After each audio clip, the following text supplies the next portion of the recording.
Module में हम कुछ मेरिट्स और कुछ डीमेरिट्स को देखेंगे कि वो कौन से ऐसे मेरिट्स हैं जो आईसीटी के हैं और कौन से डीमेरिट्स हैं। वैसे हमने इसके ऊपर काफ़ी डिटेल में अपने प्रीवियस डिस्कशंस में बात की है, जिसमें हमने हार्मफुल इफ़ेक्ट्स की, हार्मफुल फिज़िकल इफ़ेक्ट्स की, सेफ़ यूज़ ऑफ आईसीटी और इसके अलावा इमोशनल उसके जो इफ़ेक्ट्स हैं बच्चों के ऊपर, उनके ऊपर काफ़ी डिस्कशन हुई है। So you can revisit those topics to see all of that in detail. But overall just to get a holistic picture के क्या क्या मेरिट्स हो सकते हैं और क्या डीमेरिट्स हो सकते हैं आईसीटी के अर्ली चाइल्डहुड एजुकेशन में। First of all we are going to have a look at the merits. The first merit is participation between teachers and students. जैसे हमने ग्रुप वर्क वाले डिस्कशन में हमने देखा था कि किस तरह टीचर्स इंक्रीज़ कर सकते हैं पार्टिसिपेशन को by using digital devices and integrating ICTs in their everyday teaching. तो पहला मेरिट तो इसका ये है कि पार्टिसिपेशन इंक्रीज़ करनी है आपने। दूसरा ये है कि make teaching and learning process easier and fun. Easier and fun इस लिहाज से because children obviously enjoy the digital technologies at home, so they are also going to have a relevance to that when it is used in their classrooms. तो आपने teaching को process को किस तरह से इंटरेस्टिंग बनाना है, that can be easily done through ICTs. Develops creative skills. Now to a certain extent, other than art supplies and all of those things, there is also a very creative use of digital technologies. जैसे मैंने endorse और outdoors में आपको बताया कि आप किस तरह आउटडोर बच्चों को ले जाकर कैमराज से और फोटोग्राफी से और मूवी मेकिंग से, स्टोरी मेकिंग से स्टोरी टेलिंग करवा सकते हैं, स्टॉप मोशन वीडियोस बनवा सकते हैं।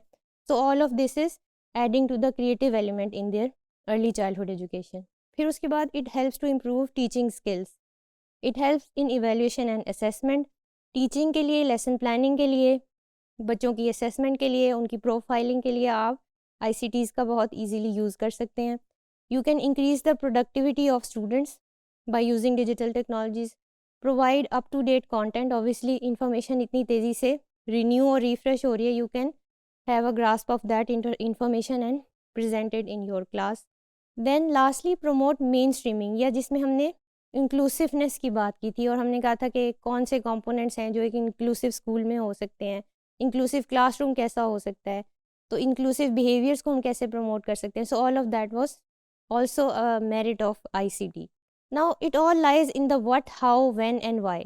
इसका मतलब ये है कि आपने ICT कौन, यानी कि डिजिटल टेक्नोलॉजी कौन सी यूज़ करनी है, किस तरीके से करनी है, कब करनी है और क्यों करनी है। और if you have answers to all of these questions, you are going to successfully integrate the ICT in your everyday teaching and learning. इसमें 3 बातें हो सकती हैं कि या तो आप ICT को प्रॉपरली यूज़ कर रहे हैं, जिस तरह के वो ऐड टू कर रही है बच्चों के एक्सपीरियंस के अंदर, टीचर्स को हेल्प कर रही है उनकी टीचिंग के अंदर, that is a proper use of ICT। Miss use कर रहे हैं, मिस यूज़ का मतलब कि आप इल इन्फॉर्म्ड डिसीजंस कर रहे हैं just for the sake of digital devices. आपने उनको यूज़ किया है अपने लेसन में, उनकी कोई ख़ास लिंक उसका डेवलप नहीं किया, उसके ऑब्जेक्टिव्स के साथ उसका कोई रेलेवेंस नहीं है, so that is miss use of ICT in your classroom. And the last one is which is not the case, normally educational institution में अब्यूज़ का केस नहीं होता, मिस यूज़ ही ज़्यादा होता है। So last one is abuse और based on डिलिबरेटेड while intends. जब आप ICT और डिजिटल टेक्नोलॉजीज़ को स्पेसिफिकली किसी नेगेटिव इंटेंट के साथ यूज़ करते हैं, दैट इज़ अब्यूज़।